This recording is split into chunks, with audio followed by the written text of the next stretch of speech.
The Inspired Insights podcast is for informational and entertainment purposes only and should not be considered health advice. This podcast is not intended to replace professional medical advice. Please note that this podcast may contain discussions on sensitive topics such as mental illness, suicide, and substance use. If you are experiencing a behavioral health crisis or need support, please contact the 988 Suicide and Crisis Lifeline by calling 988 or visiting www.988lifeline.org.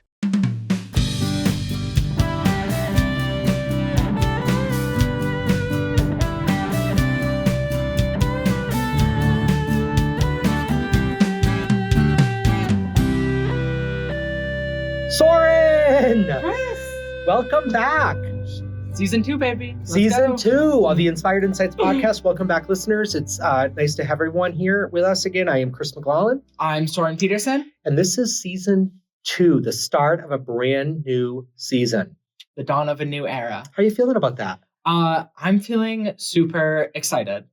I think Season 2, we're going to spice it up a little. We are. Season 2 is going to be, I think, bringing in some balance around, we still want to talk about the serious stuff. We still want to inspire conversations between parents and caregivers and educators and providers. And we also want to model that there's, it's appropriate at times to integrate who we are and some of our own style into some of these serious conversations. I want to get fun and saucy. Some of the feedback we got is we love the conversations of Season 1. And people that know us said, we're missing you. We're missing who you are. So let's have a little bit of fun with this podcast as well. So we are going to talk a little bit today about joy. And one of the things you and I had talked about in thinking about Season 2 is what could we use to kick off each episode of this new season. And then your mom, our producer, the light bulb went off and your mom said, what if you started every episode talking about what your inspired insight for the week has been? So speaking of fun, the other day, me and my friends, there's like a school near my house. And during the summers, there's no children to play on the playground. And the playground is left so sad and lonely and empty. And we felt as though we need to take it onto ourselves to fill that gaping hole in the heart of that playground. So we went to play, and boy, was it a joy. It made me think, we don't get to play a lot as teenagers. And so your inspired insight has been this idea of the importance of play. Yeah. My inspired insight for the week is, of course, about my girl, Taylor, who is neck deep in her European tour of the Eras Tour right now. And my inspired insight has been around the importance of planning your joy. You don't get more methodical than Taylor Swift.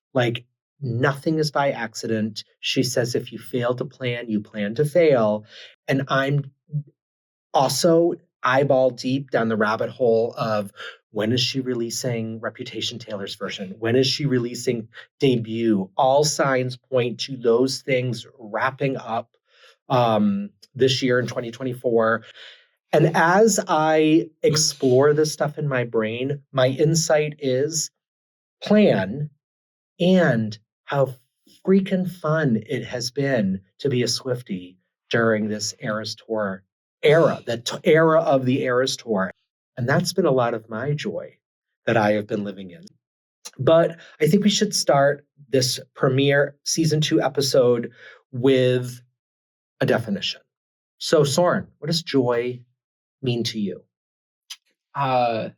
Joy is like an elation that wells up inside of you and bursts out with perhaps a giggle, perhaps a laugh, bit of a cheeky smile. Like that. Yeah. And I think that joy is a very active, dynamic emotion. It's one that inspires activity. It's one that creates satisfaction. And it's one that imbues our memories with a special golden shimmer. Yeah. Oh, I Um, love the golden shimmer part of that definition. yeah, Um, would you say that joy is synonymous with happiness? I think joy is a poignant, very like movement forward emotion. Yeah. Whereas like happiness can be like closer to a state of being and more sedentary. If I had this like continuum of, okay, I'm content. Okay, I've moved to happy. Okay, now I've moved to the state of joy. Is that sort of the sequencing that you might see these emotions as well? Um, I sort of view joy as a spontaneous, momentary, fleeting thing, which I think is very Hmm. different from the way a lot of other people view joy. Like I was talking to my father, and he views joy as a state of being similar to like contentedness. And you were Mm. talking about planning your joy, which is some like you can plan satisfaction and stuff. Whereas like I think joy is unplanned. Joy is It just moment. Yeah, happens. yeah. It's very spontaneous. Yeah. Are there Um, things that you can do in your life to ensure, though, that you will eventually stumble over one of those spontaneous joy moments? oh, definitely, definitely. I think that there are certain like activities that spawn joy for me. I love being outside. I love being with my friends. Reclaiming the ghosts of a playground past. Yeah, exactly. It's interesting because as you're talking, it doesn't maybe feel so spontaneous anymore. If you are intentionally doing things that you know will elicit that emotion in you, is it truly spontaneous? We can do things to put the kindling there. We can get enough airflow, but I think joy requires a spark. Um, Okay. And we as humans can't we, create the yeah, spark, but we can create the foundation. yeah, we can definitely create the environment. And I think that other people outside of us are our spark, or like media that we engage with, or Mm. the beauty around us creates a spark for us, right? And we can put ourselves in environments that are very spark prone. At the same time, I think my perspective might come out of like an idealism, like a romanticism of joy. Yeah, but I love your point still around we've got to make the bed still. We've got to create the foundation that spontaneous moments can then Yeah, occur. yeah. Like you can't expect a spontaneous spark if there's no oxygen, if there's no heat, if there's no kindling, if there's no base for the spark to exist in, then it's a pretty joyless life. As somebody who trains in this topic, and I've done a lot of research around joy and the science of happiness and chicken and egg kind of questions, which comes first. And I know you're going to love to nerd out on the neurochemistry of joy and all of our the joy chemicals that exist in our brain. We also have to nurture that. So we also, as humans, have to make sure that we're eating right, getting enough sleep, getting enough movement and exercise, so that the science of joy, the spark, as you put it, can still happen. I really like that idea because this was a super important part of my recovery process is realizing that I need to do this. I spend a considerable amount of my mental energy thinking about my brain health and thinking Mhm. about how I can nurture my brain health. And part of nurturing my brain health is exercising regularly, eating fairly well. I don't always do the best with it, but and going outside a lot and maintaining healthy relationships with my friends and family. Yeah. Right? Like and sleeping is super important for me. But I think it's super important that we make a concerted effort to keep in our minds our brain health and just be very aware of stagnation. And those are the risk factors, at least for you. And I don't think you're that different than a lot of other humans, regardless of age that I've met. I am not at my best if I'm lacking sleep. I am not at my best if I've been couch potatoing it. I'm Yeah. not at my best as much as I think it's bringing me joy to munch on the donuts and the pastries and those kind of baked Yeah. goods, which are like my Achilles heel of the food groups, the baked goods food group. Give me a croissant, give me a cream horn, give me a Danish, give me a flaky puff, anything. You could fill that flaky puff with bird shit, and I would devour it. It would be, it's delicious to me. As much as I think this is a moment of joy, the end result of that are not so joyful moments. Yeah. And like, I have to think, well, this will be fun in the moment, but is this nurturing my overall brain health? And make decisions accordingly. And that really helps me not overindulge in things like food or marijuana or something of that nature. Yeah, which is a part of your recovery as well. Yeah. And I think this might be an episode, a future episode that our listeners might be interested in, is some of these generational approaches to recovery, because how you define recovery might be different than somebody from my generation defines recovery. But what you have learned about yourself in a recovery mindset, post trauma, things that listeners learned about you in season 1, the way you define recovery today, and that balance that you have around overindulgence, whether it's in any of these buckets. Yeah. Not how you viewed joy during your middle school years. Yeah. I think that's a super interesting transition, where like joy in my youth was truly spontaneous and kind of constant. Mm-hmm. I was a very silly, fun-loving kid, mm-hmm. and I still think I'm quite silly and fun-loving, but it was like constant and very at the surface. I think of Inside Out, where joy is running the ship when you're a child. Yeah. Yeah. Whereas like now happiness is more nuanced and has to be mediated, and like stuff that brings us joy has to be controlled for and sought out rather than being a state of being. And I think that's super important to realize through that transition. Like, I think a lot of preteens have the joy seeking out capabilities of a child, mm-hmm. and children don't have to seek out joy. It's there. Right. In playground. Yeah, exactly. And just be like, things you've already said. And we have to learn how to seek out that joy in our lives, transitioning through that. And I think a lot of adults now struggle with seeking out joy deliberately, or struggle with coming up with things that will bring them joy. Yeah. Right. And they get trapped. Yeah, exactly. Yeah. I think as you get older, as one gets older, we have to get even more intentional around finding opportunities to play, around collecting moments of joy, around, for me in my life, as my husband will tell you, collecting joy for me sometimes looks really literal, like really materialistic, as the boxes show up at our doorstep day after day. I'm a collector. I'm a collector of things that bring me joy, whether it's the artwork of Fabio Napoleone, whether it's Taylor Swift collectibles, whether it's funny t-shirts, the 57 things that I collect and like to surround myself with: books, memorabilia of movies, and 80s TV show. I could go on and on.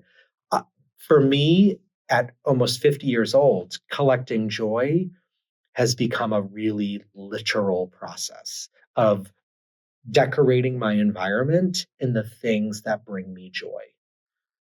For you, it's time on a deserted playground with your friends. Well, I think that parallels really nicely. I also collect joy. I collect joy in ideas, and I collect joy in memories, so that I can adorn my mental space, so it's a place that I feel super happy being in, much as you do your external space, because you've already melded your mind where it's something super comfortable for you. I love your metaphor of decorating the inside walls of your brain. I think as I have aged, I've had to get more intentional at like that camera, like, this is going, I'm hanging this in the mental gallery because I might not need it today, but there's going to be a time, whether it's tomorrow, next week, next month, where it's going to get harder when life, as life always does, when we hit a bump in the road. I want to be able to look inward and have the walls decorated of my inside my brain so that I can take a moment and stroll through the memory banks and look at all those mental pictures that I snapped. Because I promise you, there will become a time sooner rather than later. That's just the way life is, where we're going to need the mental art gallery of those pictures that we snapped. It's hard to be sad inside a bouncy house. Yeah, you can't, right? Yeah. Bubbles. It's hard to be sad around bubbles. Yeah. So these are some of the pictures that I've snapped. And for you, for me, like, one of our favorite new activities with our dogs, we bought like bacon scented bubbles that are meant for dogs, right? They're edible. It's not soapy. It's a different product.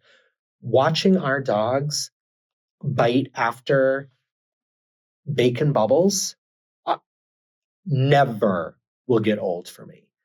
And that's been one of those moments where snap the picture. When times are tough, I can go back in the Rolodex of the pictures in my brain and go, yeah, that was a moment of pure joy. When you're with your friends and you're doing some of this silly kind of stuff, reframing it as teenagers, reminding yourself to play, reminding yourself to make time to play. Do you talk about that outwardly, like, hey, friends, let's create some moments of joy right now? Like, or is it just instinctual for you at that age? No, totally. Like, my friends now and myself will be like, let's go play on the playground, guys. Because it's super fun. And we love to play. And we made like PVC pipe swords to duel and such with, and put pool noodles over them.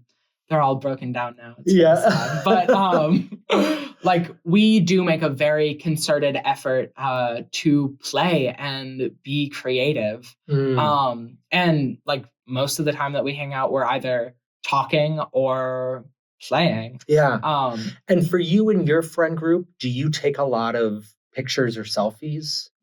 No, not at all. That's interesting. I don't take any pictures, really. My entire camera roll is either like random screenshots of passwords that I needed to remember, or like pictures that my mom sent me. Whereas my generation, who didn't grow up with smartphones in our pockets, right? So having a camera on us at all times, like, I feel like I see more adults selfieing or taking pictures of one another than I see teenagers. Yeah, like, my mother values pictures highly, and it's kind of like an oddity to me, because I don't really like care.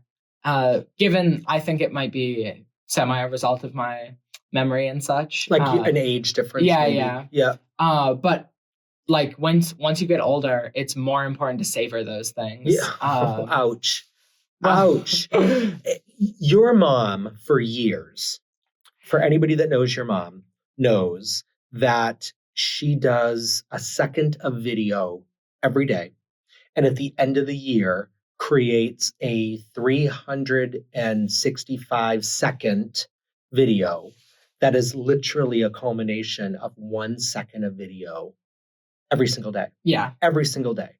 And she finds like a fun song or something to put in the background.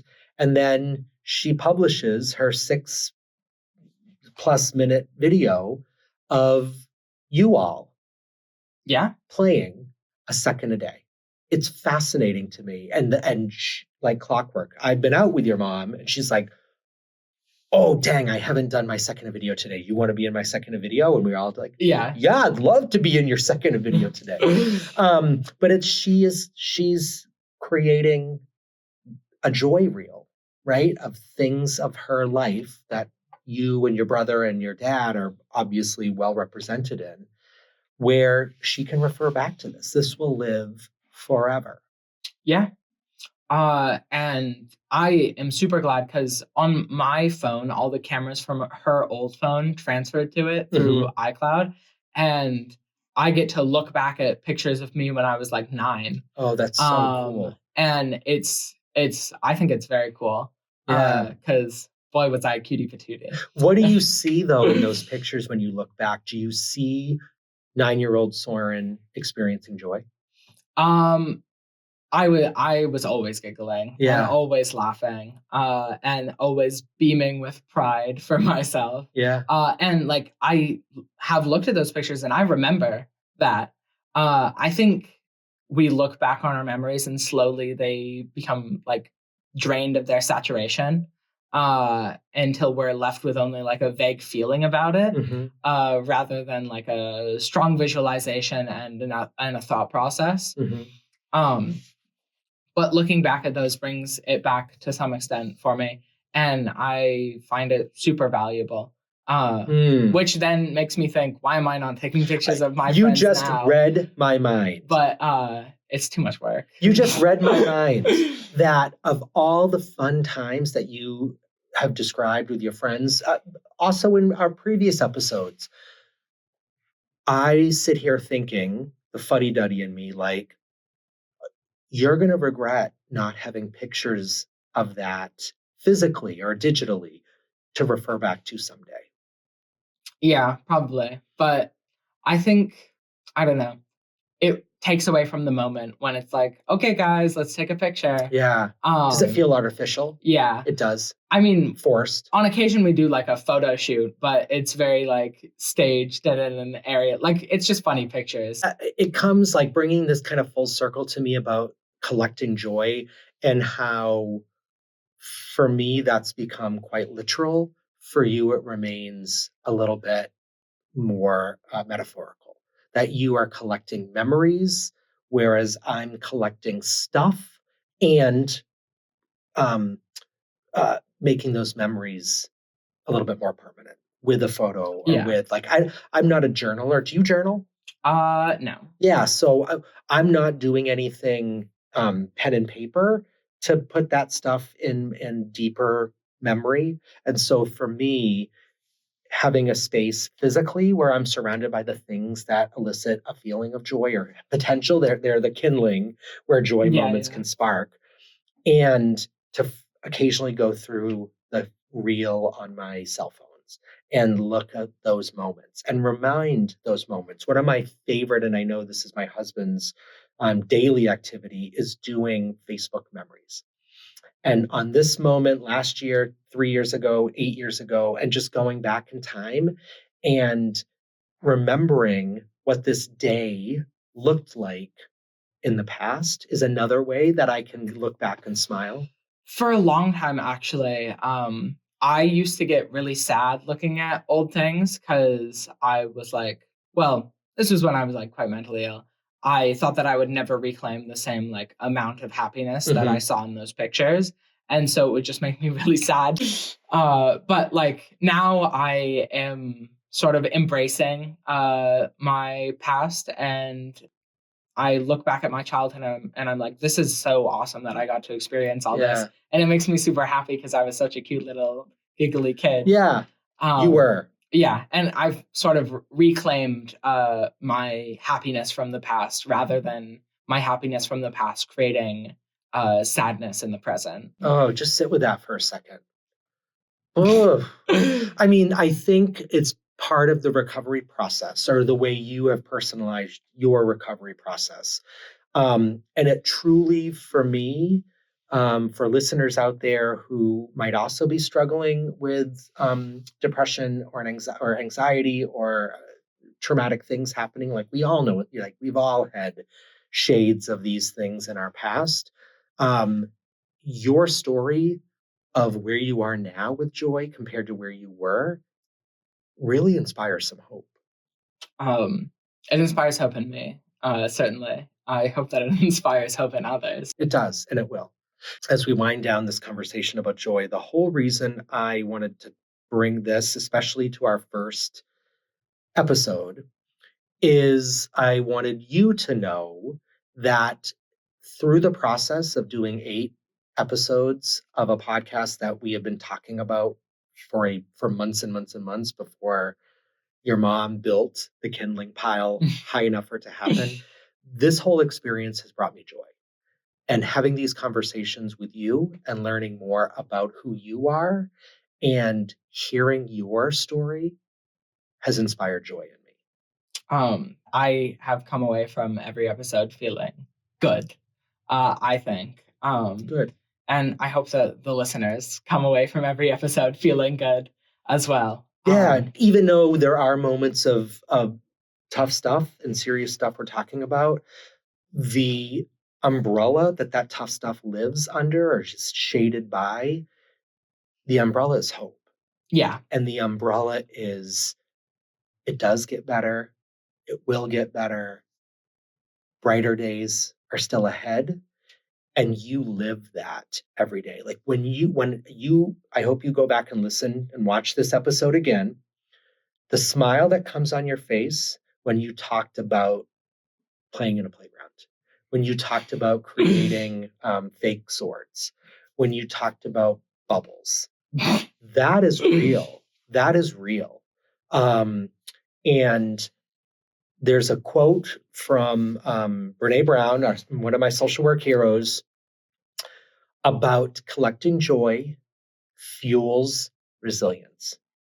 And as we get more intentional in the days and weeks and months ahead around sparking joy or building a foundation that joy can spark, I want to leave folks with this image of, I think, what Brene was trying to paint in this quote about as we are collecting joy, we are fueling our resilience and we are putting it in this reservoir so that when tough stuff happens, as tough stuff is always going to happen, we've built a supply that we can dip into, look at the pictures, whether they're in our brain or on our phone or in a photo album.